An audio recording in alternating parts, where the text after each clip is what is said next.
Hello, welcome back, Bool Boys Pod, episode 56. Thank you for joining us this evening. We got Brian, we got Siebes back after a couple-week hiatus. We're back here to talk more Luka and NBA in general. But first, gentlemen, how are you? How are you, Siebes? Tired. It's been very chaotic at the house with all the renovations happening. It feels like it's never going to end. Didn't know a simple bathroom remodel would take upwards of now 2.5 weeks. What is taking so long? Like, why is it lagging? Fucking no. They basically, when they took the bathroom apart, they found there's a lot of mold here. We basically have to redo everything. So they did the whole floors. Then when I got back that day, it was the shower day, which took a whole day. They had to put in a new toilet. Then they have baseboards to do, touch-up painting. I don't really know what they did the first week. I guess it was all demolition. Kind of feels like it was a very slow demolition. I wasn't around for prospecting. That week. Yeah, I don't know. Visualization. Paid hourly, dude. Yeah, paid OT, dude. Paid OT. Probably a lot of fucking around. Is what I would assume. I wasn't here. Then the next week they worked a lot, but it was putting the stuff in, the new vanity, new mirrors, new toilet, everything's new. And then now they're finishing up. It's the baseboards, and that's pretty much done. The last thing is the shower door. So right now I'm showering with a pretty janky shower curtain, which is fine, but I definitely need a shower door. And that should be here Friday. And then also the new fan they put in the ceiling stopped working, so they have to fix that. So it's just every day you think you're getting closer to finishing, it's no, there's one minor step back. And it's just oh my. To be clear, this is the bathroom adjacent to the Bool chamber. Yes, it's technically my bathroom, which I never felt it was necessary, but it is what it is. Okay. Yeah. Okay. Oh, glad. It's very nice. Don't get me wrong. It's very nice. I have a Bool about it, so yeah. Okay. Look forward to it. Brian, how are you, brother?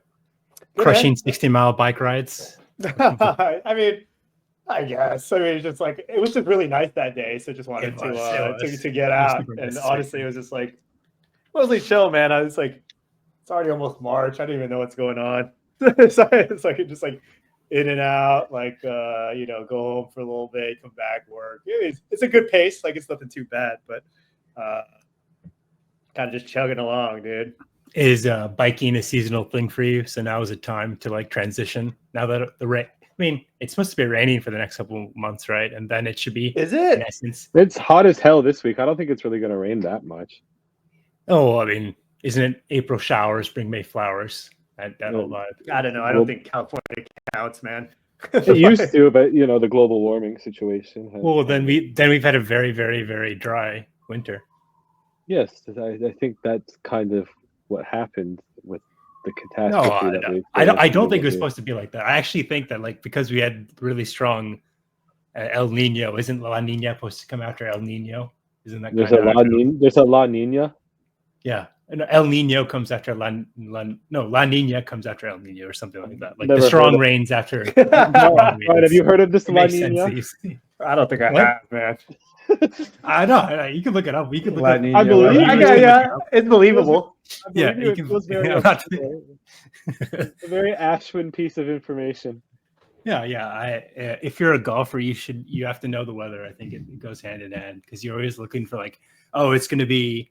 If it's really shitty and rainy this week, then we know it's going to be nice the next week. If it's really windy, then we know it's going to rain, and then you can organize your rounds and stuff. I suppose, but that's why I was looking, to be honest. But, darn, La Nina's coming. Yeah, La Nina.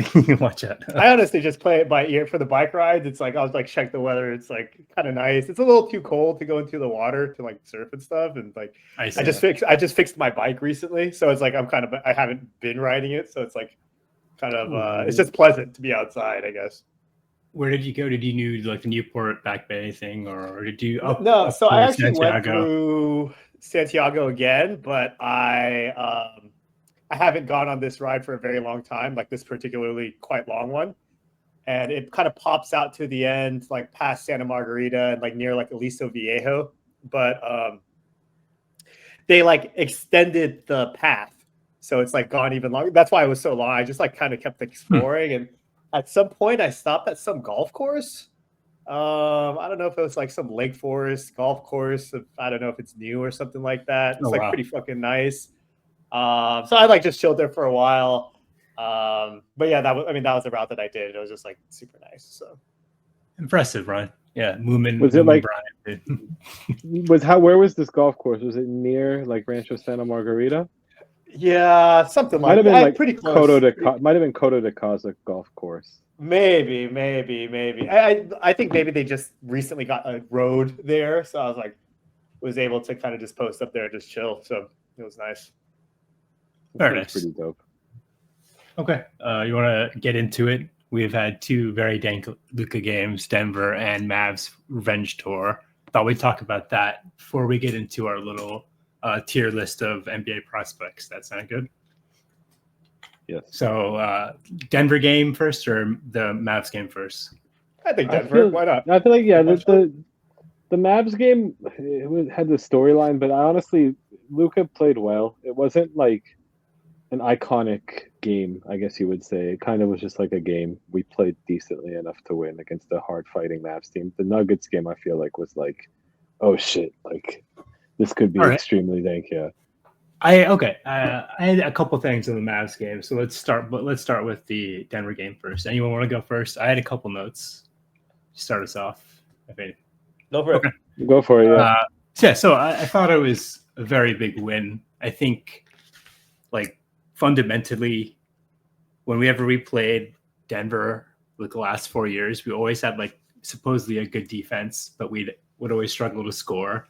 And it would really like suck to play really good defense for 4 quarters and then to lose to like a really good offensive shot, like, or offensive like play or breakdown or whatever. And I feel like it's exemplified by that one play. Like I think it was last year or the year before where AD plays perfect defense on Jokic.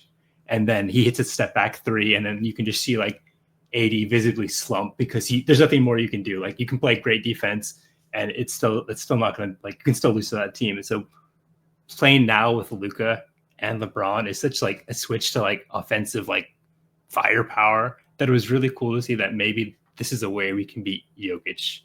Do you agree? Like it's a complete changing of the playbook. Yeah, go ahead. Steve. It reminds me, I want to say Bill Simmons at one point brought that up last year during the playoffs, or maybe the year before when the Nuggets were like really rolling and it was looking like they were unbeatable, where the blueprint he thought maybe was you have such a high offensive, you have so much offense that you basically out offense the Nuggets because it seems basically impossible to stop the Nuggets. Like you said, when you play great defense, there's only been one team that really has stopped them, and that team doesn't exist anymore. They're gone.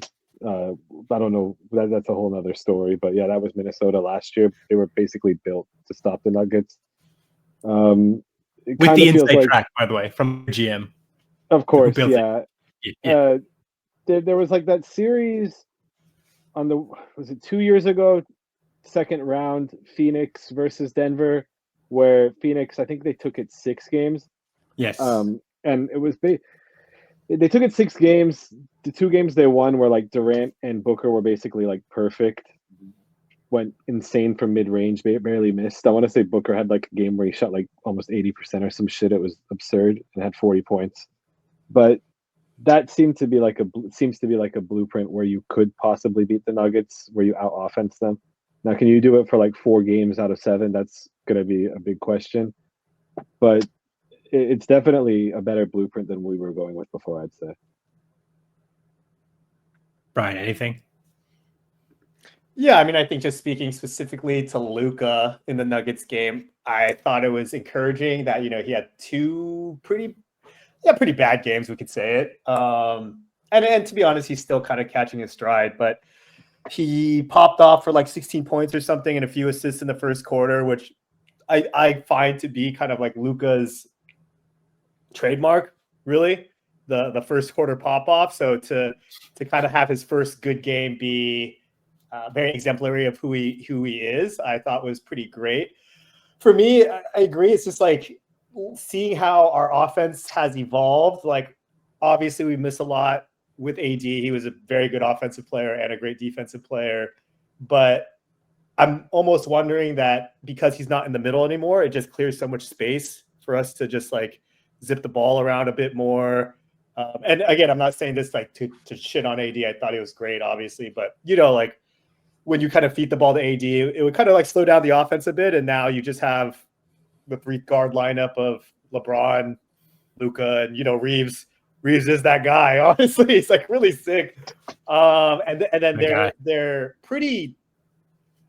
I wouldn't say effortlessly, but they're pretty quickly learning how to share the duties of the ball handling. I mean, I thought maybe Reeves would be the one to struggle, but like there seems to be a lot of like open shots. Yeah, like a lot of acceptance from LeBron and Luka. Like, okay, Reeves is just gonna have like 4 plays of just trying to swag a little bit. And then I mean the last thing, like you said, is just like seeing the Luka getting people wide open shots. When you saw it on the Mavs, you just gotten accustomed to seeing it, but like see it on your team, and this is like Rui gets wide open threes and Reeves gets wide open threes. It's like, and Rui's actually hitting some threes. You're like, yeah, this is actually kind of crazy. So, I mean, yeah. So that's my immediate thoughts on the Nuggets. And I mean, I think for the Nuggets game, that is also we're sneaking in that JJ is just like a pretty damn good coach. Like the defensive schemes against Joker, without the concern was without AD, we wouldn't be able to do anything. But the rotations were crazy. You got people just like double, triple team, so he can't make a pass. So it was an interesting thing to see. Obviously, Jokic doesn't always play well, but like for him to actually play not well against us, who he for the past 4 years has just been destroying, I thought was pretty interesting. Yeah, he only shot. 7 times? Yeah, he only had 7 field goal attempts. So yeah, something like that. He felt pretty out of it. I think we did a really good job taking away. He couldn't get into a groove. It felt like that was really a big credit to JJ, I'd say, in the preparation he did heading into that game. So Brian, you talked about your point leads perfectly to my last point on this Denver game, is that you have to it's inevitable that you're going to make comparisons to what AD gave and what Luka gives to the Lakers. And so you talked about what AD gave, what AD missing will give to the Lakers offensively. And then you kind of, the natural counterpoint is, he was one of the best defenders in the league. He single-handedly propped up our defense for four years or something. But the reality is they've been playing really well without him. They're top 5 defense without him. And then to your point again, JJ seems to be able to coach defense out of just role players really well. And you can approximate maybe 80 or 90% of AD's defensive influence by not pay the $60 million in one player on your 1A player, your 1B player. So it's really important that you can aggregate through the sum of your players AD's defense and not pay that $60 million salary cap spot. So I think that also really helps us a lot. And instead you get the offense too. So it just my overall point is defense is a lot easier to get and scrounge out from the scraps of the league than primo offense than Luka is, right? It's very hard. Yeah. And it is timely because DFS is back, Vando's back, and they're obviously pretty good defenders. Vando, I just feel has just been fouling the shit out of people. Honestly, it's no love, man. They take him out so quick though. It happens all over the place, and I feel he gets a bad rap. And I mean, come on. Yeah, no, I think he's a good defender, but some plays is oh man, he's just he gets in and he just refouls, and you're oh shit. It's a different type of defensive team. Yeah, when you have Vando and DFS, I feel like you're still kind of a defensive team. You're just not the rim protecting type. You're the active hands, passing lane type defensive team. Yeah, that unit of them two and Gabe coming off the bench, who theoretically should be able to defend the point guard pretty well. Yeah, he's pretty good. It's good to have those three. It's a good micro unit. And I've been a number one. I mean, this could definitely lead into the next game as well. But I've been a number one Jackson Hayes is just a dumbass on offense and defense. But I mean, we could just to speak because we're speaking directly to the defense stuff. Honestly, he's like a big athletic dude, can run the floor, and he's been doing decent, at least mucking up teams and just being physical. I think like Rui's been doing the same as well. It's like so I want to send a partial apology to Jackson Hayes. I don't think you need to. I don't think you need to either. Because he's been mucking it up on defense, and then like on offense, I mean, you have LeBron and Luka actually feeding him, and just like, hey, just run to the basket with your hands up, and the ball will be there. And it's like he literally does that sometimes. Like literally runs to the basket with his hands up. Yeah, and like the ball just gets right there, and he's right next to the basket. You're like, dude, that's crazy. Like, yeah, must be nice. Do you want me to set the table for the Mavs game, Steve, and then I can pass it off to you? Well, I don't know if I have a big overarching takeaway. Like I said, I wasn't super intrigued by the product on the court yesterday. It felt like a bit of a letdown for what we were expecting. So then let's. It's a good win. Yeah. Yeah, good win. Like good win hype, wasn't like the big hype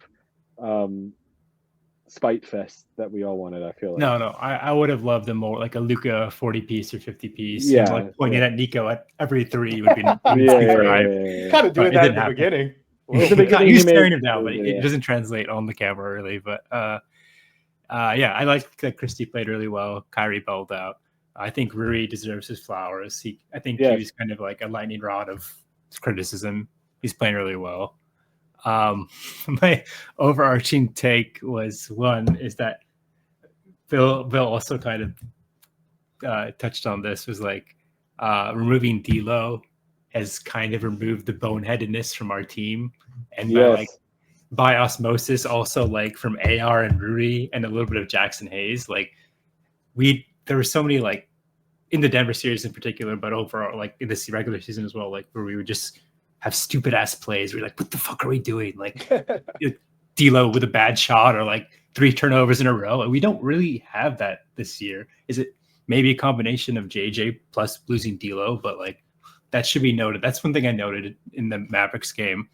And then I definitely want to put it on record that LeBron went to Germany during the All-Star game or afterwards because he came back. He was playing before. Yeah, no, he was I feel like he had to. He looked. He might have done it. Remember, he had that period of time where he was like away from the team and people. Yeah, that was like a couple months ago, though. But that may have bring it back. He's been playing phenomenal since then. So like, I don't think he did. Yeah, I don't think it was during All-Star break. I feel like we know where he was during All-Star break because he did the press conference. He said, "Yo." After in that 3 days, he got on the private jet. I don't see it. Cross the Atlantic. But 25, 8, and 8. Yeah, he might have been 25, in the hyperbaric chamber. Yeah, maybe that too. For 3 days straight. On 50, 35, and 75. And then just like for reference, this is a mini rant, sidetrack mini rant. I looked at his PER and I was like, how is LeBron's PER in the modern landscape? He's 12th, which is like about what you'd expect. Like this year in the league? Yeah, in this league. Yes, this year in the league. But then I had it up somewhere. Yes, here it is. Do you want to... There's 2 people who absolutely don't belong in the top 10. The other, I'll give you the rest. Jokic, Shea, Giannis, Davis, Zion, Towns, Wembanyama, and Doncic. But can you name the other 2 players who are top 10 in the PER this year? Josh Hart? No. You're on the right track, though. You're on the right track. Very good guess.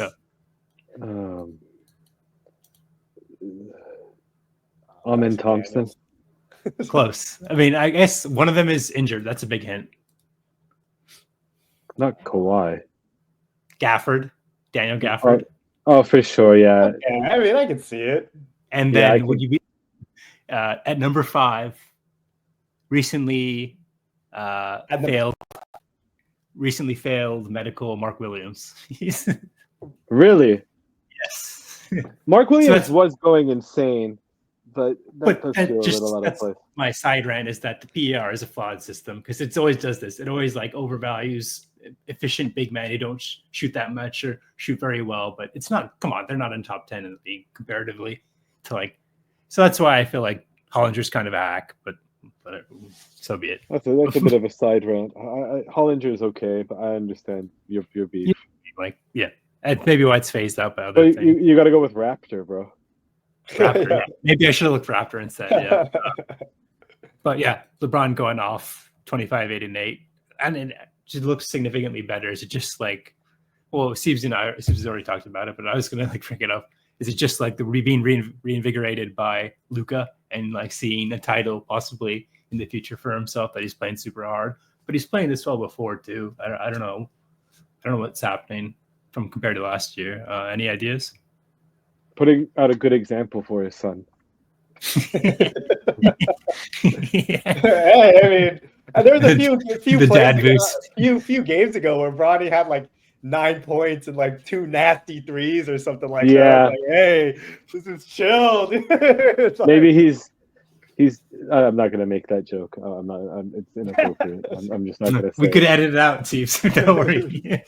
Well, when he took that period of time away from the team, it was around the time of a rather large news story involving a hip hop mogul, and the people, the lunatic fringe in our country were like, LeBron's up the country because he's fleeing the country. Is his career over? Super busty. It was like a big alt-right conspiracy theory, and so maybe he's doing. Chappelle had that joke about Kobe. Maybe he's like doing the version of that where he's just balling so hard to disprove that he has anything to do with the Diddy parties. There is a clip of him being like, "Hey, I know. They probably like. I'm not gonna say. I don't want to have that on record. No, yeah. Okay. Yeah, I mean, I guess if I could jump in of like why. Yeah, finish it. I think LeBron is feeling invigorated. Yeah, I think it's like from the storyline perspective. I think getting Luka, top 5 player in the league. Obviously, it's like, recharge that potentially like a title may be in tow again, and also like for him to be exemplifying that, like, I still got it. Like, don't be mad that you got traded here. Like, we can still compete. And I think it's good angle. That's a really good angle. Yeah. And again, I think like kind of mentioning this a little bit. Like, now that the person who's brought in is Luka, who is a big ball handler, I think like LeBron is able to relinquish some of the ball handling duties. And I think there was a bit of a tension of people are like, oh, LeBron's historically such a big ball handler. What is he going to do? But then I kind of posted this in the chat yesterday. It's like, just watching this, it's like, oh, like he is, by all accounts, one of the smartest basketball players ever. If anything, he might be stoked that he could just be like run and break, and like catching these crazy passes from Luka, and no joke, literally getting like 8 to 10 points a game just off of like Luka crazy dimes. And I think maybe that like Luka is that person who's actually worthy of, of these many years of people saying like, oh, and not that, and and a lot of times AD was better than LeBron, but like from a like, I don't know, like legacy perspective, like Luka is, obviously not like in the same kind of tier, at least at that point in his career, as LeBron. No, so I'm 100%. Yeah. So like, I'm just wondering, like, is LeBron finally ready to kind of like take the step back? Just run break. Again, I was saying this yesterday too. Like, it looks like he could extend his career another 10 years if he's just running the floor and like just catching Luka lobs and shit. For sure. Perfect entry passes, and LeBron just has to like bump some guy off and get a layup. And you're like, yeah, this is kind of crazy, So yeah. That's why, all that to say, that's like, I think that's why he's looking pretty invigorated. Yeah, great points. Can't add any more to that. Should we move on to our tier listing of NBA teams prospects for the rest of the year? Yeah, we should, because I think there's been a big update in these this list based on the result of this Pistons Celtics game, bro. I might have to move the Pistons up to the top. I had Pistons pretty high. Anyway. I have them pretty high too, but this is they're beating the shit out of the Celtics. Detroit basketball. So, Seeps, if you did the work of making one, do you want to go first and tell us what you have, or How do you Yeah, want I to do can run. You want me to run through it quickly, and then I feel like yours is more in depth, so I'll just read through my one. I have 6 tiers. it? Feel Okay, like okay. Then how about yeah, let me list out mine, and then you give your input on which on the final say which yeah. should go That higher. sounds good. Yeah, sounds That good. Yeah, better? like I like loosely grouped. Okay, okay, okay. Too much All right. Yeah, Brian, you you have to tell us. Like, you'll be the tying vote, obviously. So Yeah. I actually have I have a mini tier 2, which kind of feels like cheating, but I didn't know what to do with 2 teams. good. No, that's fine. All right. So I'm gonna start at the bottom at hopeless and lost. I think you have to start with Philly, right? Above the Yeah, second Philly or apron. Phoenix. They're both pretty difficult. I've listened to a lot of content about it. It seems like Phoenix, honestly, maybe in a worse spot because their only moves they can make are basically dump Durant and hope that you get a good return, or dump. And then if that doesn't work well, then you have to dump Booker too. And that's just like, oh God. Yeah. Like, Yeah. we've ruined I'm everything. surprised that it has fallen this far. Are Honestly. you? Yeah, I mean, I thought at least, like solid play in, now they're Yeah, kind of fair. like Yeah, fair. I agree. scrounging the play in, if even, it's like, dude, really? That's very fair. It's really the Beal thing. They're getting nothing really from Beal, right? Like, No, they he's traded playing pretty well, man. like overarching. They like maybe recently, but in the last, like, I remember looking at his stats. He was putting up like 15 and like 3 or something, and it wasn't that good for a couple weeks. Like, Yeah, he has periods truthfully, like that. But like, just to tell you all you need to know about them, they granted this game last night was overtime, but they lost the game where they had 5 people score over 20 points. It's like very, very, very fucking hard to do. that is. Yeah. So like, there's a lot of vibes issues. They never figured out the center spot. I don't know. People were really high on the Tyus Jones Monty Morris combo to settle things down, and I feel like they played fine, but like. I mean, Monty's been out for a long time, but just in general, there's a lot of issues with that team. So, well, I'll just quickly say Philly and Phoenix are both second apron, and they project to be second apron teams next year, so they're capped out. And for Philly, they have to, I think they're 1 through 6. Yeah, 1 through 6 protected. So otherwise, they lose their pick to OKC this year. And for Phoenix, they don't have a pick next year, No. and I don't think they have a pick this year either. No. There's a lot of jargon. I had to put it in ChatGPT to understand these exceptions and stuff. It was very tough, I'll be honest. There's some rule, maybe they've changed it. There used to be somewhere where you had to have your pick. You couldn't not have your pick consecutive years, right? Yeah. So it's what I've written down is more favorable to Phoenix and Houston to Houston, less favorable to Brooklyn. So actually, I don't think they do. They don't have it for 25 or 26. So they have a pick swap for sure. Yeah, that sounds pretty horrible. Regardless. Yeah. Yes. Yeah. That's exactly what I want. Okay. So those two, I don't think we're in any disagreement that they are completely and utterly lost, hopeless. Yeah, I had they're the only 2 teams I had in that tier. Brian. Okay, that's very optimistic, Steves. Yeah. Not even like the Wizards or something. Yeah, no, I guess because that's a tanking team. Yeah. Yeah. It is. That That's a good point, Steves. We'll talk about that later in a second. Right. But Brian, do you agree? Those two Yeah, are fine. Yeah, for sure. Okay. For sure. What do you guys think about Toronto? That's a good question. I still can't put it there because Scotty Barnes is a really bright. Scotty Barnes is a much better piece to build around than either of those 2 teams really have available to them. That is true, but they have committed to BI too, right? Oh, they did fuck themselves with the BI move. Ooh, that does change things. And then, they do have their picks, but they're first apron teams this year and next year. So like, they're also not that flexible. I don't think they'll be as hopeless in the sense that I don't think the vibes will be as low. You know what I mean? You got like these two teams. I don't know, man. Like, what are they fighting? I think BI is good. He's injured, but I think he's good. I can't put them in the same tier as Philadelphia or Phoenix, but I do recognize your point. Like, they might be like slightly more hopeless than a lot of the tanking teams, but those Philly and Phoenix deserve to be in their own tier, in my opinion, just because of like those are historic, unique, fucked up situations that we're gonna remember for a very long time. I feel like. That's fair. But for Toronto, like I said, they don't have any clear direction, and they can get better, but then now they're They are 18-40, and they will be. They'll figure to be in the lottery, so they'll have their pick and stuff. So I guess they can add through the draft. It's maybe not that bad. So I guess the last one that I officially have here is Chicago Bulls. No, I think Chicago's actually moved themselves out of here. Okay, let me give you my argument. They are above the first apron this year. They are a first apron team next year. They own both of their picks, but somehow they are still trying to make the play-in. Which they're not trying to. They're just fucked because that's what makes the race for the 10 seed in the East quite comical. Because Philadelphia, for all intents and purposes, is trying to make it. They just can't get over the bad vibes.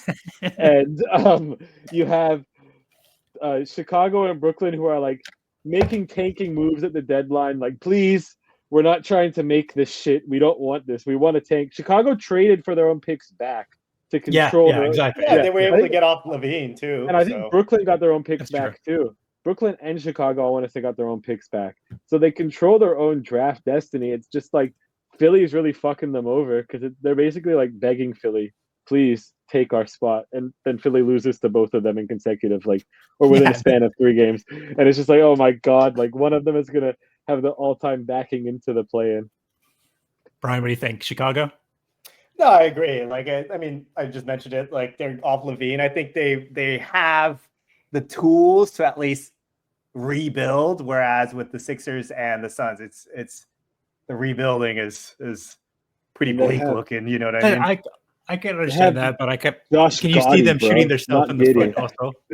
Sorry, Steve, what do you say? They have Josh Gotti, not Giddey. Gotti, maybe a little bias there, maybe. Yeah, and also maybe for me historically, their chronic mediocrity is kind of bleeding into my perception for this year. Is that they always seem to be in the play-in and or around 8 seeds, and they never tank officially when they're a big market who could use a primo stud like a Wemby or something that they should be going for, in my opinion. Tried.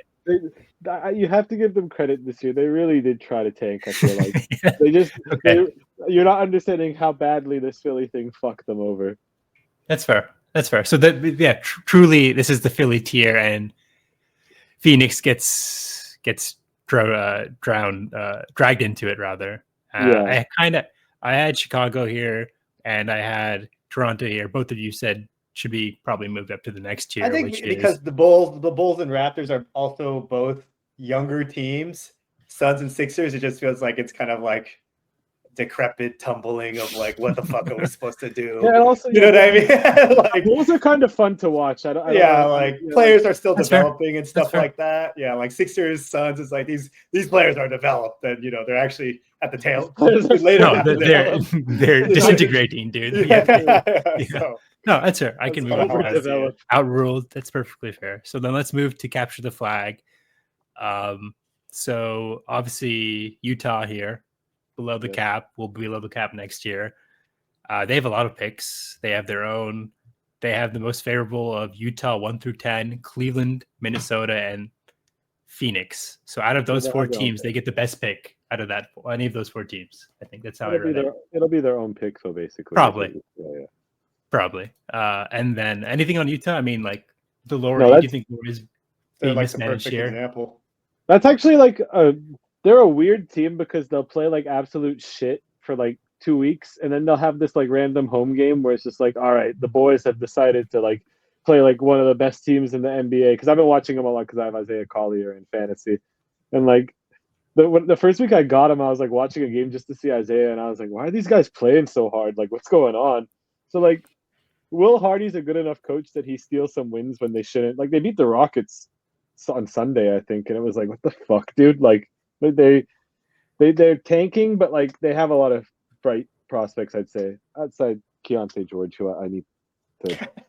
I don't know how I feel about him. They straight up just rest Kessler, who's 22 years old, and he's always just randomly ill. That's why I'm super salty. It's he's always just randomly ill, or 3 months. One of his fingers kind of hurts or something like that. Dude, you're 20 years old, man. That happened last year too. It was really frustrating. I guess my second question to Brian was do you think that Laurie regression is because they're on tank mode, or is he because he was pretty fire last year. Like, wasn't it like 25-9 or something, or like 23-9? This year he's way worse. Do you think he, on a good team, will actually get back to that, or is it just a 1-year aberration, fluke type thing? Oh, that's hard to say. I mean, I still think he's definitely a very good player still. But he's on mini max money, right? Yeah, I mean, he was basically playing at like an all NBA level. I honestly, it's so hard to say because it's because they are tanking, it might even just be like a mental thing, that he's checked out. So it's also, I think if he were to go to a good team, the best situation for him would be like a number 2, number 3. I don't know. Not that he couldn't achieve like whatever he was, 25-9 on a bad team, but I think if he wants to play the most meaningful basketball, I think he could still definitely contribute as like a number 2, number 3 on a really good team. He's getting paid 50 mil. So do you think do you think like he can be number 2 in a championship? Yeah. He's getting 42 now, but it scales up to 53. You got a max. So is he worth it then? Otherwise, he'll be stuck on a Utah type. Yeah, it's hard to say. Poison pill contract.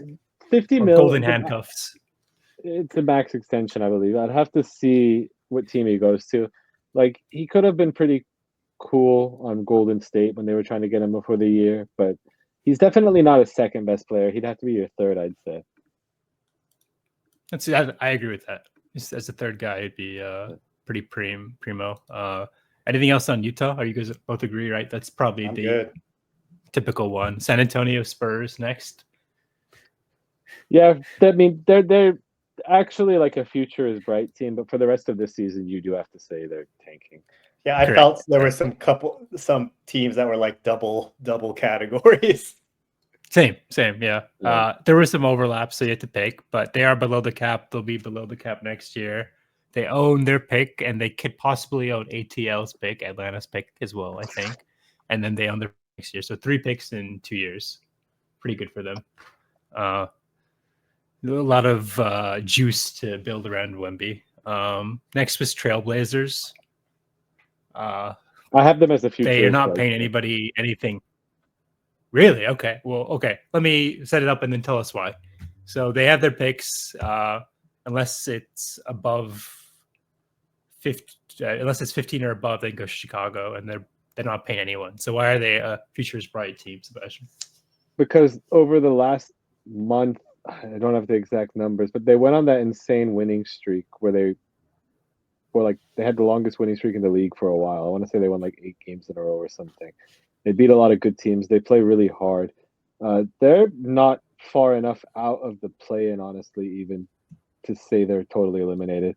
They're 4.5 games back of Sacramento, and they're playing very hard. They're not tanking, I'd say. You look at how they play every night, like they're a tough out right now. Chauncey's doing a pretty good job. I don't know that you can say they're a tanking team at this point. They're not trying to lose actively. This isn't tanking, right? This is okay, I suppose they are. I thought they would want to, though. Don't they want to?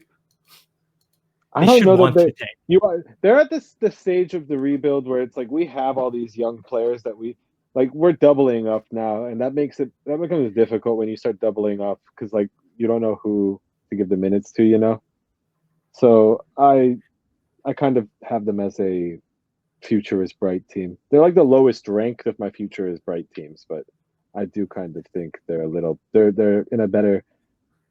a more upward trajectory currently than all the capture the flag. What's the hallmark defining feature of the team besides like who's the player besides them playing hard and like catching teams by surprise? Like how are they like winning? What's the magic sauce? Yeah, I admittedly haven't almost been watching them at all. Same. I'm just like I know Simons is playing well, but Simons is playing really well. Scoot has not been playing well. No, he has big Tuesdays though. He's a Tuesday merchant. Okay, I don't know what that is, but if you look at his stats on Tuesdays, he balls the fuck out, and it's actually okay for sure. I have him. Like I don't even put him in. That's why I know. Oh, he did. He played well today. Yeah, they have too much talent. I feel like Wednesday, right now. Though. Like they have Denny is playing outrageously well. Shaden Sharp is playing well. They're not giving him enough minutes. And you might be right, but I don't think they're a tanking team. Like they don't have a true superstar, I guess.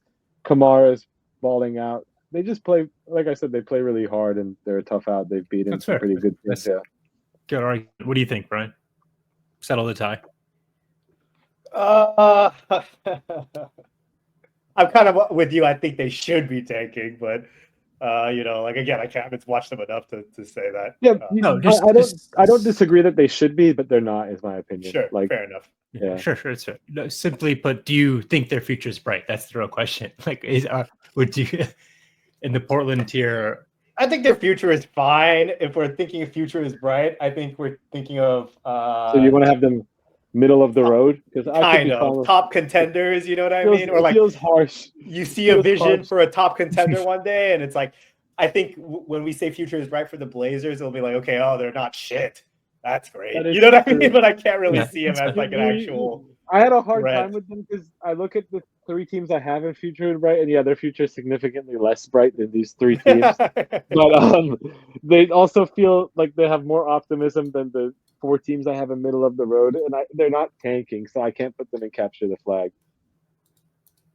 That's fair. Even though I agree, it might be best for them to tank. They're just not,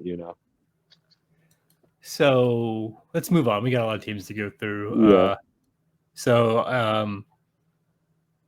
Portland, we stopped with Portland, and then Charlotte and Washington were next for me. Self-explanatory, I feel like. Yeah. I thought you would give pushback on Charlotte for some godforsaken reason. I thought you would be like, their future's bright or something. Like, nah, I don't know what's going on there. They have a lot of issues.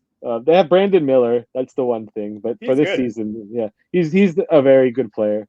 But that one player isn't going to save them. They have a lot of work to do to be a competent basketball team.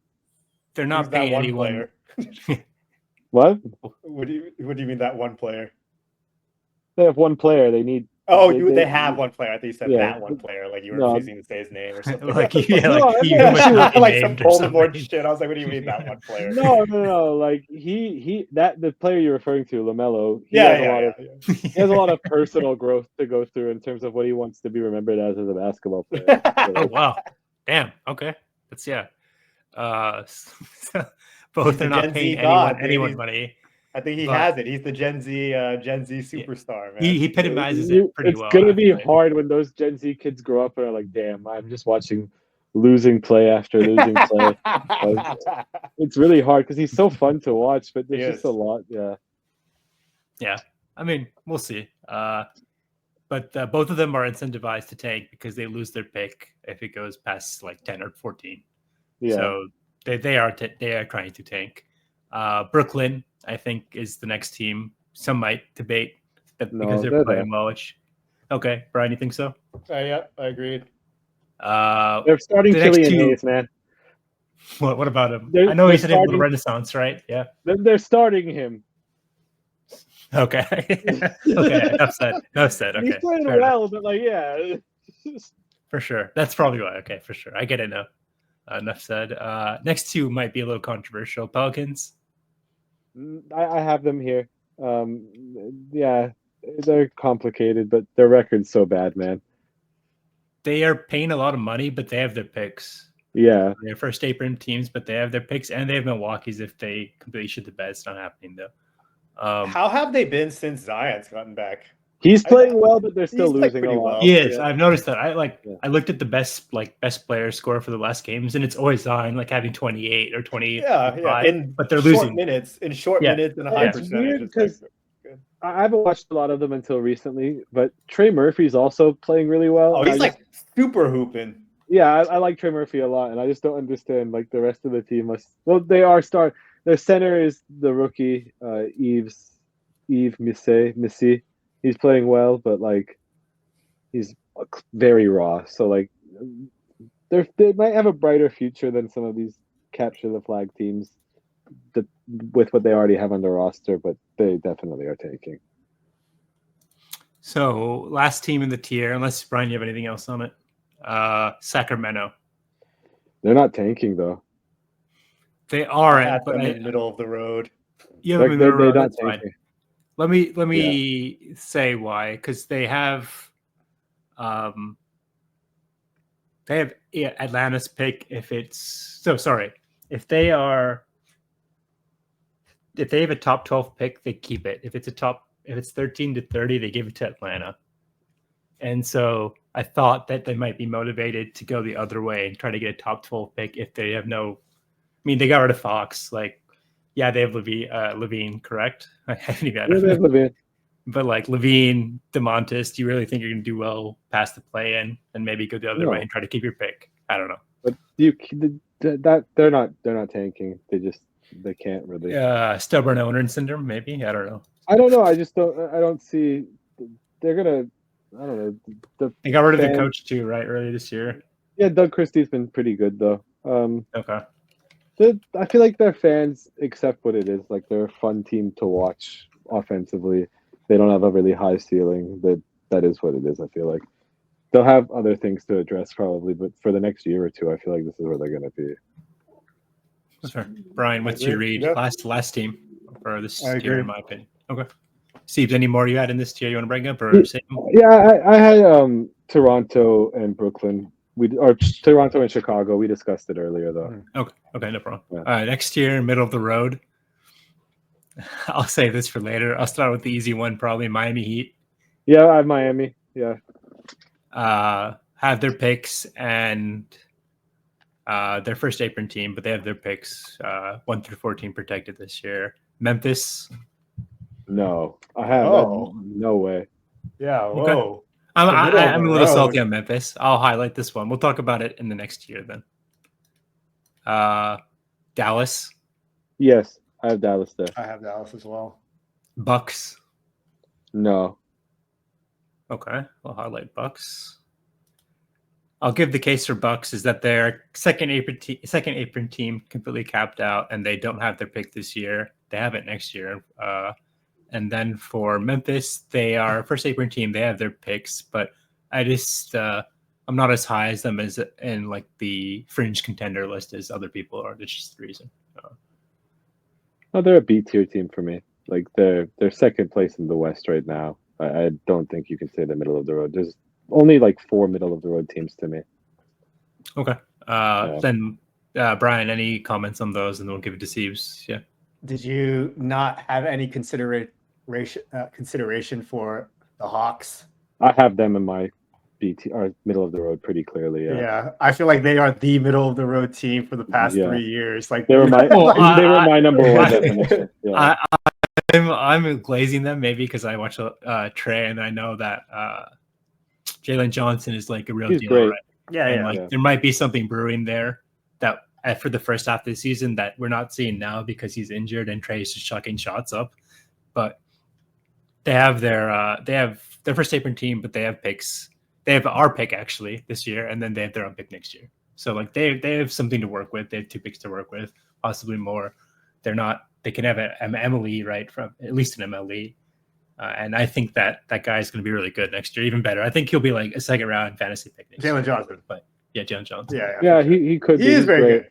I like him a lot. They're still middle of the road to me though, because maybe we misunderstood the assignment. I felt like it was for the rest of this season. They might have a slightly brighter future if we're looking at like totality of things, but for the rest of this season, I feel like they're pretty middle of the road. That is fair. That is fair, and possibly a good reason to move them up. I'll lift them. Okay. So I have them. So would you say Futures Bright is below middle ground or above middle ground? I feel like it was a separate category. I put above for sure. I put middle ground. Yeah, middle of the road. Future is Bright. Okay. So then that was it. Anyone else you want to mention, Steve? I had Dallas, Minnesota. Oh, Minnesota is my middle of the road team. I have Minnesota in a tier high, in the B tier, but any Edwards. I had Minnesota. I had Minnesota in middle of the road also, actually. Yeah, I don't know. They're complicated. I couldn't figure out where to put them. I could see a case for middle of the road, but the way that they beat the Thunder, I kind of maybe I'm overrating them on the heels of that. I feel like Ant kind of puts you in a. He's much more impressive than any player on the 4 teams in middle of the road. Like he can win you more games, but they might be like a first round exit, so it's not super. I'm not super opposed to them being middle of the road.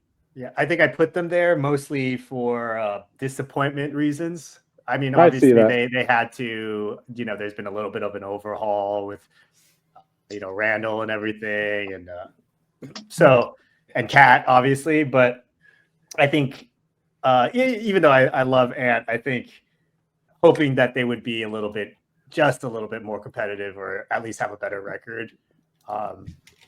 At least for the rest of the year, I can't see them getting above like an 8 or 7 seed. So yeah, I could see that. It's fair. They were a hard one for me because I felt like they were better than the rest of the middle of the road. But I see what you're saying. It's like they should get credit for getting off of Cat's like 4-year deal and now having like isn't Randall expiring, right?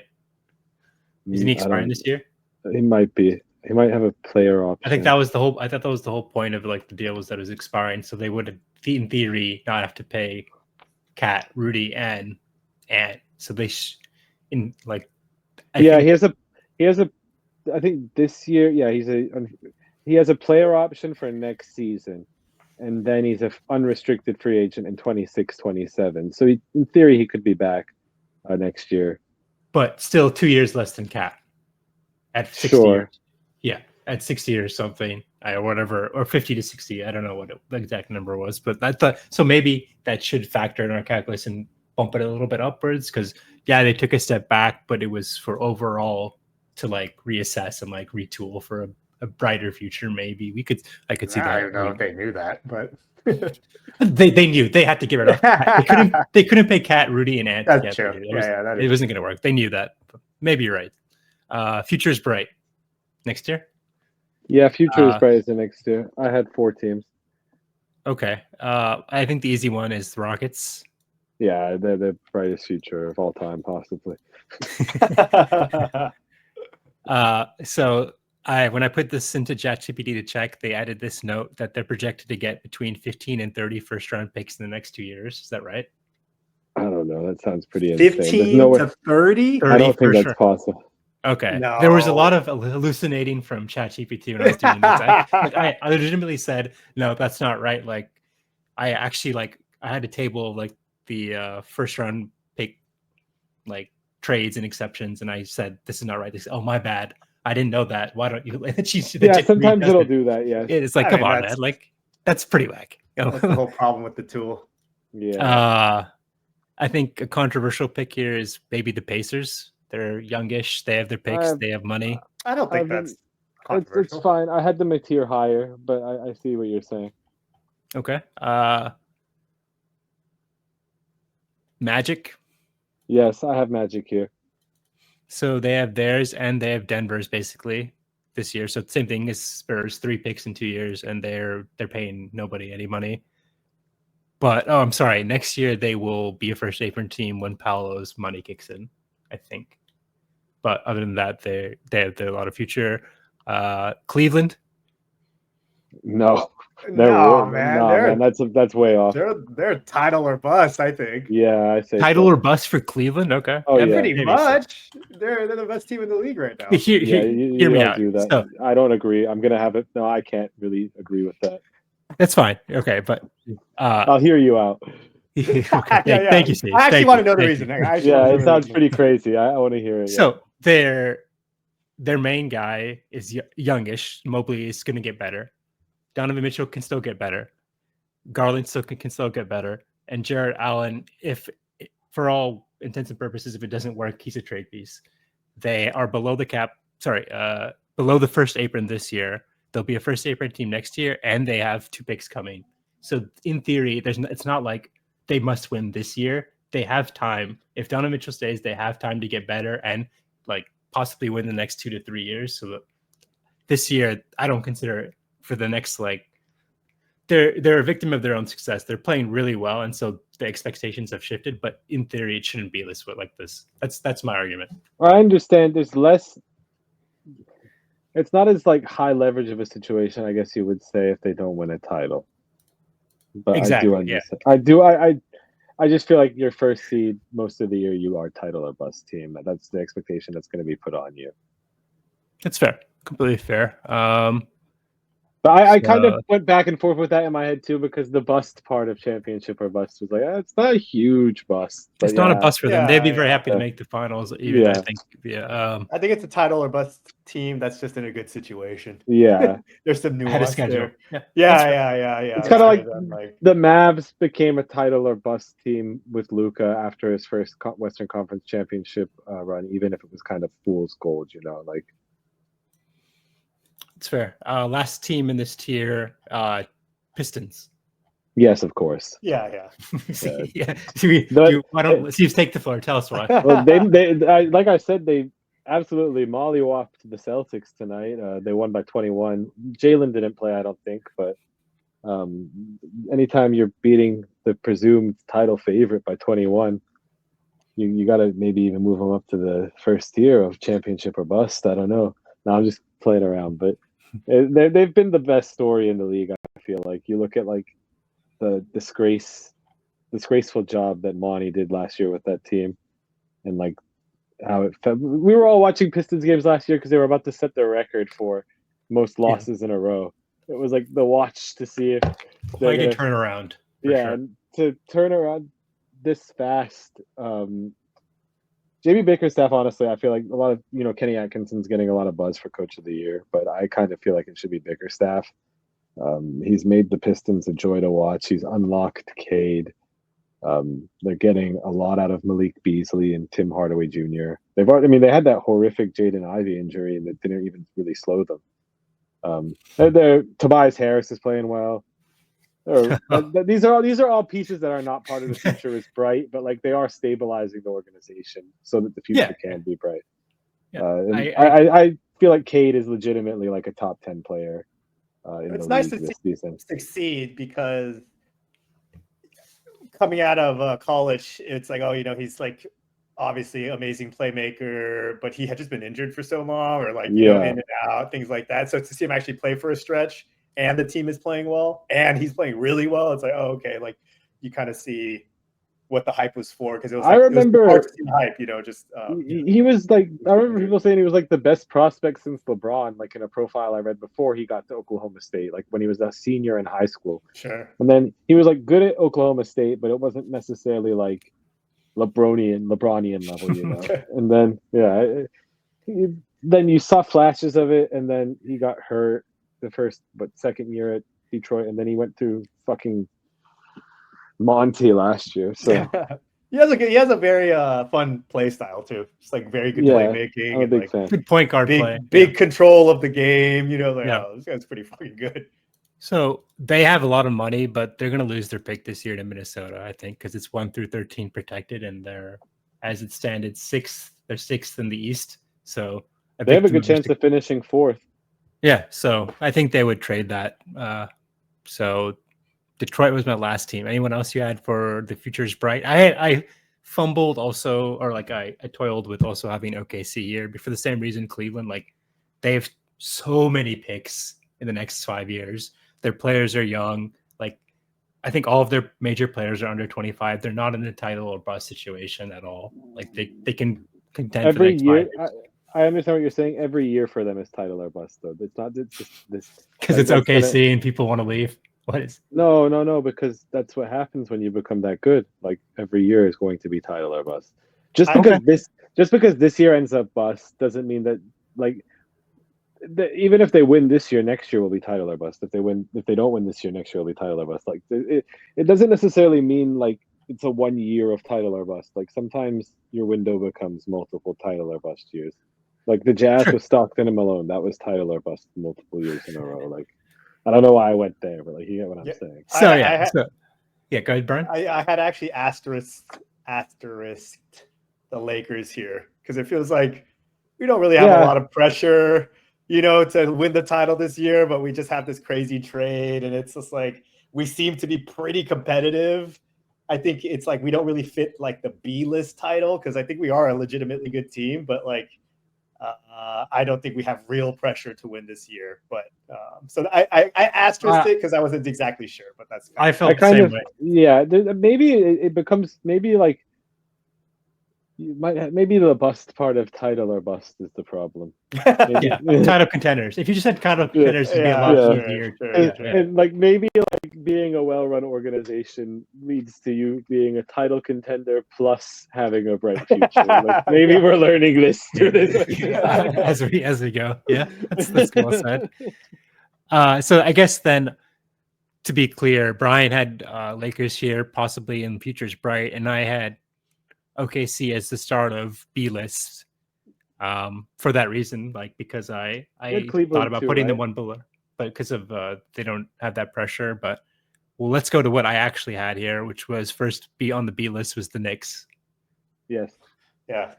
Which feels like a disappointment for them, but yeah, they are B tier. Clips. Yes. Lakers is what I had here. I put them here. They were the most complicated. Well, them and the Warriors were really complicated. It's like, for me. Does LeBron's age and urgency to win one more title push them into like a title or bust situation, or is Luka's youth and like potential draw them down in the future's bright situation? They can go either way.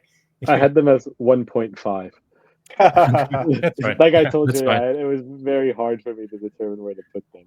I think pre-Luka we would have definitely been B tier, but I don't know. Yeah, I hope I don't jinx it. I think but, watching some of these pre-Luka we would have been middle of the round.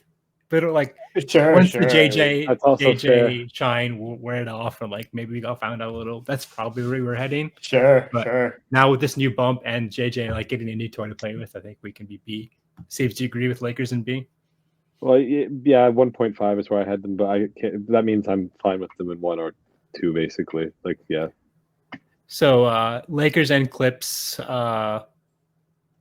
don't overpick this year. We own our pick next year, and then Clips have both their picks, and we're both first apron teams right now. Clips, I thought for some reason, so they avoided the second apron by not paying Paul George. Is that what happened?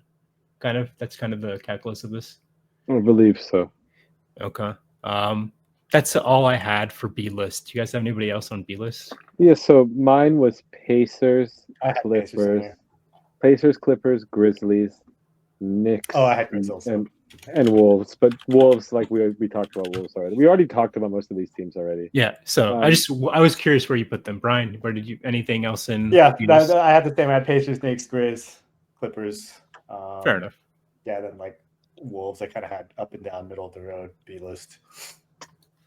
Title or bust, I had Boston, Denver, and Golden State Warriors. Boston and Golden State because they're both second apron teams and they're going to lose their pick. Warriors don't have a pick this year, and then Boston, of course, is expectations. That I think Jalen's Jalen's or Tatum's, one of them kicked in this year, and so now they're basically this is their team unless they make major moves, trading a major piece, and then Golden State Warriors for that reason they don't have their pick and they're just traded everything they did have for Jimmy Butler. They're kind of all in. So, you guys agree? Yeah, so this became complicated. I had the Warriors in 1.5 because I don't know how good they actually are. And I feel like... Making pseudo tier. Is this your pseudo tier you're talking about? Yeah, okay. My pseudo tier was the Warriors and the Lakers. My 1.5 mini tier. I feel like I don't believe in the Warriors. I think they're very good and they're kind of scary and it's a little annoying, but I don't know how much I think they're like a real title contender. You know, like they could be. I could see them like beating OKC and it being like, oh God, what's happened to the West? And then like losing in the Western Conference Finals. But I don't know. They're a deep team. They're playing defense really well. Steph looks rejuvenated. There's a lot of like miles being taken off of his legs because Jimmy's able to create for himself. I think they're like as legitimate as the Lakers are. That's where I would have it. Like they're like I would have them one step down. Although with the caveat that exactly what you said, through supreme shooting, they could win a series they're not supposed to win because of supreme shooting. And I wouldn't be surprised. Brian, what do you think? Oh, you're on mute, Brian, right now. You're muted, brother. Oh, yeah. I was saying stuff. I agree with you. I have them just one notch below. I don't really believe in. I mean, it's biased, but like I do think the Lakers are a slightly better team, and I mean, during the whole Jimmy saga, he is playing pretty well, but I do think it was a lot of hoopla. And I had mentioned this because I think he is at a later part of his career, and so is Steph, and they're both still very good players, and so is Draymond, and that's your three guys. I just can't see that being a true contender. I probably skew towards the younger, more exciting teams, but so I actually had them in like B list. Yeah, I had them in between. I felt it was complicated. And then, I had the Bucks up here because of the bust part, because I don't know what they're doing otherwise. Yeah, they're absolutely not a contender. They're absolutely not a contender. Yeah.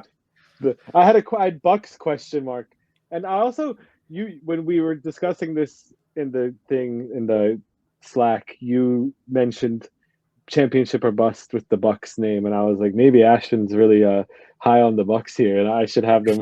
maybe he's gonna have them up here. So I put Bucks with a question mark. I also just with Giannis, you're always kind of there, but I don't really know what they're. You're right. They're like a 0.5% chance of championship, probably. I used the example, but then when I thought about it, it's not like they are in that situation, but their prospects for the rest of the seasons are like not even close to being close to a title. So I moved them down. Yeah. And so then they were, to be fair, the power of Giannis should probably pull them up to a B list because their future isn't bright, but they are not a middle ground team. Probably they're probably one step above a middle ground team. So probably B list is probably more fair for them. Maybe they're a 1.5 for me as well. Yeah. Okay. Any other teams? Did we miss any teams? Did I get them all? So yours was Celtics, Nuggets, and Warriors. Mine was Celtics, Thunder, Nuggets, Cavs. Yeah, the stereotypical NBA media. I had Bucks. Like Bucks at like middling B list, title or bust. Kind of like what you guys were saying. Like expectations probably title or bust. Reality is probably just B list for them. So. Yeah, that seems right. Okay. Should we finish it there? Anything else on this tier list? I think it was good. Good exercise. It was a good exercise. It was fun. Hello, we're back. Long-awaited Bool or Bust top 5. It's been a couple of weeks. We took a couple of weeks off, but I'm happy to do this with these guys. So let's get into it. What's been busty? What's been Bool for you guys over the weeks? Anybody want to go first? I go quickly. I don't really have too much. Just weather's been good. Okay. Vikings been nice. I know a nice reminder of why living in SoCal is chill. You just like winter, tail end of winter, but you go outside, it's just like a really beautiful ass day and you just get to do stuff. Like pretty much it, man. Like I feel like I've had Cosmo a lot for the last couple of weeks, and it's been perfect weather where I can literally wear like a sweats or like leisure, like Lululemon type leisure wear, and a shirt and be perfectly at ease and like not have to wear anything else. For sure. Perfect temperature. So like, can't complain at all. I get you, Brian. And then I have one last one, like I've been playing Slay the Spire, just some card roguelike game. It's pretty fun. But no busts. I feel like life's been chill. All right, very good. Steve's me or you? I can go. Sure. So I'll save my I have a Bool and bust in one. But I'll save that for last. Just my first Bool, St. John festival season. I've really enjoyed this new project from St. John. I'm quite a big St. John fan, and I feel like it's a lot better than his last album was, which I felt like kind of was just a redoing of Ghetto Lenny's love songs, that's one of my favorite albums, and I felt like the last album wasn't that great. But festival season, I feel like it's a little controversial in the St. John community from what I'm gathering, because it's a new sound and it seems to be made with the thought of performing at a festival in mind. Like there's a lot of pretty EDM heavy songs, but I like it. So yeah, good for St. John. And I guess I'll throw another album Bool in there with the Weeknd's last project. I did enjoy that. I felt like I haven't heard it. Yeah, Abel really went in on that last album. It's pretty good storytelling, I feel like, from track to track. But yeah, those are two quick Bools. Then a bigger Bool, I guess you would say, is the smart toilet that I have in my new bathroom. It's Bool? It's pretty hilarious. What do you even need that for? It's pretty impressive. It's an Like impressive. smart. What do you need the smart capabilities for? It's tracking his shits, dude. No. I don't think. I think they're called smart toilets. It's one of these. Like you walk by it, the lid lifts up. I see. Okay. Has a seat warmer. It has A bidet. Like has a bidet. Damn, Nice. it's like some bad. high-powered toilet, dude. I should tell a funny story about the bidet. Also, yeah, it has the cover. It opens the cover, but you also can press seat and it opens the seat as well. So pretty impressive. But the bidet, the first day I don't know, this is maybe too vulgar and personal for the pod, but the first day I'm sitting on there, I noticed there's a massage button, and I'm like, oh, maybe like the seat or something. Like this is kind of cool. I pressed the massage button. That's not what it does. Oh, is it a rectal massage or something? It seems to be something of that nature. I couldn't really figure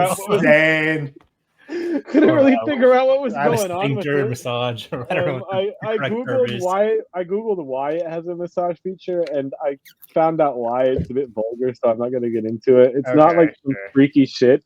Yeah. I don't think the phone's is gonna be on some freaky shit. I'm sure there's some reason. It does feel a bit freaky though. Like I laughed so very. I like had a startled laugh when I just send it later. Send it later. I'm curious. I was like I like literally was sitting there and I went like it really threw me off. I was very shocked by this.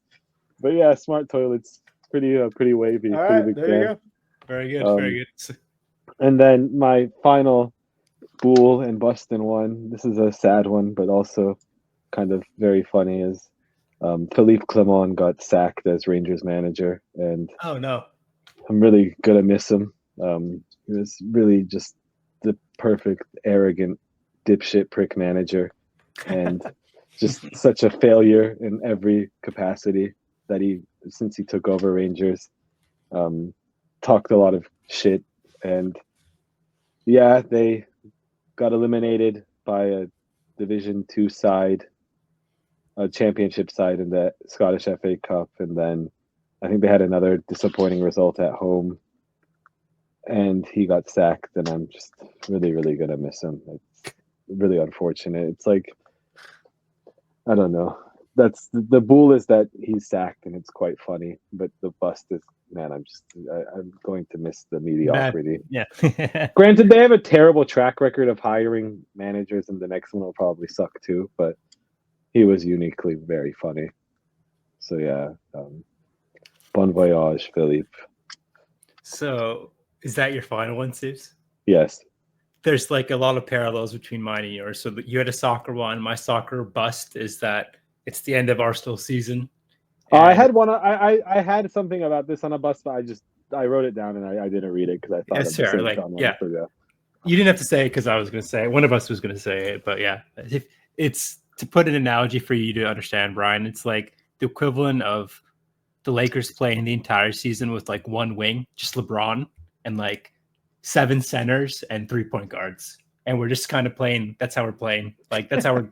That's what it is, and that's what Arsenal decided to do. They decided not to spend money. Now we're like, oh, we're fucked.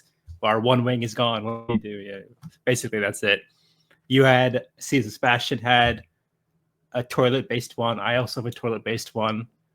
So last week I went to Insomnia Cookies by UCI. Nice. Are you familiar with this? I am. There's one near my apartment here. Yeah, it's like really, really good, really extravagant cookies. Excellent. And then also last week I got sick, and then while I was taking shits, I just noticed that like all my shits were like red, and like weird red. This is very vulgar. Yeah, yes, it is very vulgar. And then I was like, oh, dude, what's going on? Like, am I sick? Is something more serious going on? I started sketching, and then it came to me that the only thing different that I changed from my diet last week is that I had red velvet cookies from Insomnia. That's awful. And the red food dye was causing my shit to be red. I've had that happen to me once. That was super sketch. It's a very terrifying prospect. For sure, yeah. It was because of red velvet Oreo cookie shake from Burger King, I believe. I literally like sketched so hard. And wait. Potentially extremely sick, dude. I was dying. I was like, yes. I was also sick, like coughing and lung out. Okay. So it was it was very sketchy. Cookies were great, fantastic almost, but not good for that. And then I guess I already said one of my Bulls was like my reinvigorated NBA love, but I'll mirror Brian's then and say there's a game I've been playing that I had bought many years ago on sale, didn't think anything of it, and now I've been playing it. It's very, very fun, especially for someone like me who likes the franchise. But Star Wars Battlefront 2, there's a new version. Like I'm sure Brian and Steve both played the original. We just shoot like on these command posts back in the day on PS2, I think, or like PS1. But they made a new version. It's like visually so beautiful. It's like you're actually in a Star Wars, a movie, and fighting in a big war. And they have these big. It's like Battlefield, but Star Wars with great graphics. So really enjoyed it. I don't know if it's played a lot. I think it's a dead game because it's really hard to find games. But as a Star Wars fan, I really enjoyed it. So that's my last Bool. Anything else? So we can do top 5 really quickly. It's been a long pod, so I want to get through it quickly. Top 5. Bool. Yeah. You want to? You go ahead, Steve. Introduce it. I've been talking a lot. Well, our top 5 is the top 5. Our personal top 5 favorite emojis used in the Bool Boy Slack. We have a lot of really good custom emojis, and felt like it was a good one to get off here. Good time to get this list off here. I feel like some of it's going to be complicated to explain, and there's one on here involving someone that I'm not going to name, but I feel like we'll all know who I'm referring to when I name this. This is how I did it. I did a description of the icon, and then what the actual icon name we have to type it in to say. Yeah, for the one I'm talking about, I don't even know for some of these. I'm not going to describe it, but Ashwin, you'll know this one because it's a controversial. I'm going to say I don't feel like anything is bad, but okay. There's only one that I don't wish to name. Okay, I guess I'll go first. I'll go first, I suppose. Okay. So this was hard, but for one, I guess I'll start with 5. I'll go with Lucius for my 5. I do enjoy having. I think the name is called All Right Ponzi, but it's the old Lucius, the old Lucius one, and I'm very thankful to Jesse for adding this one. I didn't add it because I do enjoy having a personal reaction of myself, so I can react sternly to certain things, or maybe I can react sarcastically to certain things that are said with my own face. So you are. Like you do see me with the Lucius mustache, you know. Yes. It took me a second, but now I realize what it is. Yes, it's the one that I have that at 5. The Lucius, it's All Right Ponzi.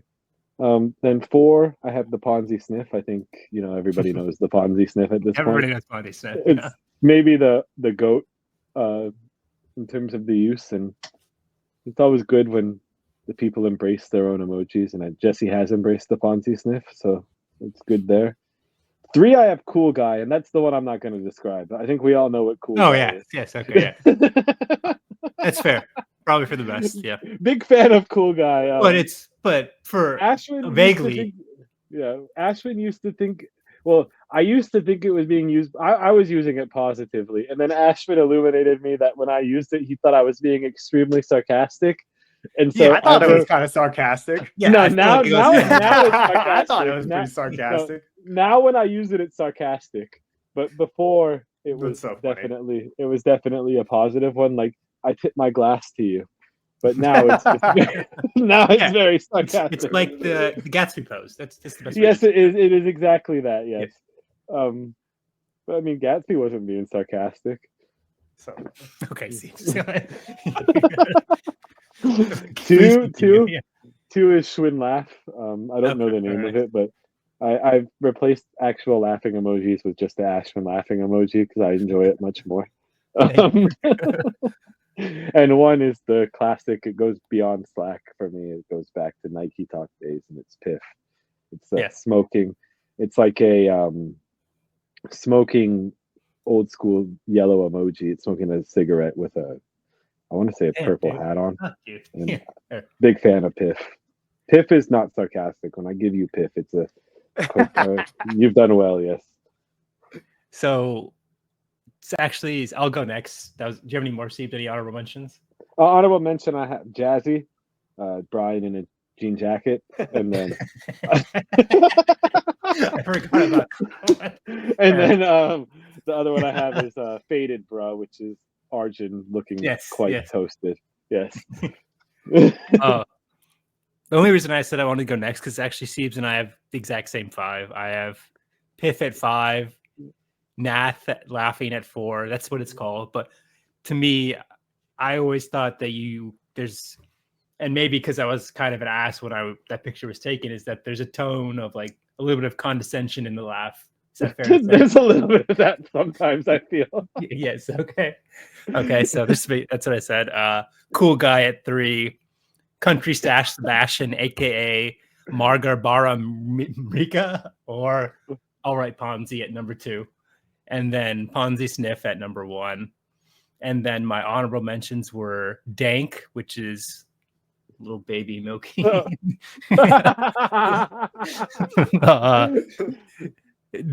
Drew on drugs, tripping like like that one's pretty from good. the homecoming video. Yeah. He wasn't actually on drugs. Yes. No, he wasn't. Yeah, he's a doctor now. Yeah. Nath Nemesis.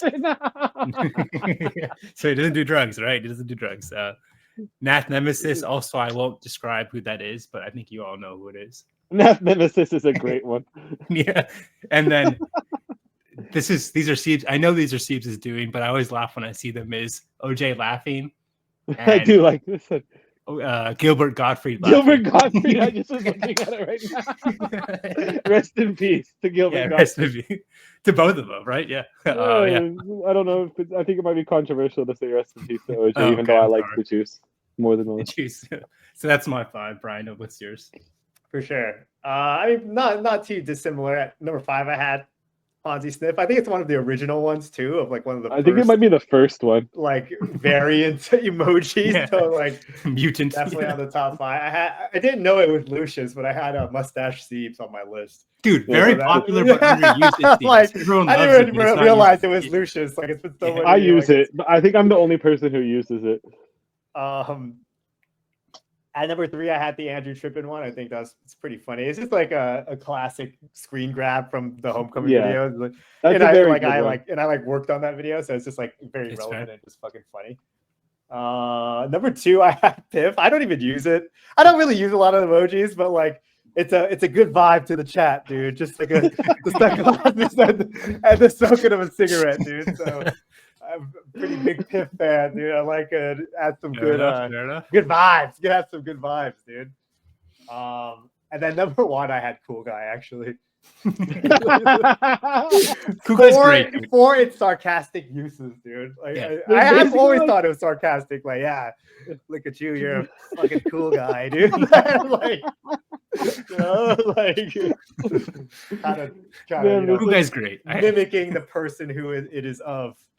Now I use it that way, yes. For a while, though, it was like, for a while there, I was using it interchangeably with the target. You know, you got it. Yeah. Check. Oh, I see. But now it's pretty much exclusively sarcastic. It's really, it seems like we have a consensus, basically. Or another great one, I'm just looking now, Washed Up. Washed Up is so dead. I don't even know what that is. And then like the one I probably use the most, actually, not to drag on, the one I actually use is thinking face when someone says a questionable statement and you're like, actually, is that I use it quite a bit too, but it's not original. I use it quite a bit. It's not original, exactly. Yeah. You use it the most. You're a big thinking face guy. Yeah. Sometimes I feel like you're trying to spark debate with your thinking face. You're waiting to be called out. I'm not at all. I'm just like thinking. I'm like, is that true? It's like I'm asking the question. I'm asking questions. Brian, anything else or? No, that's mostly it. Do you have a song of the week or anything just to keep tradition alive? I could choose. Yeah, hell yeah, bro.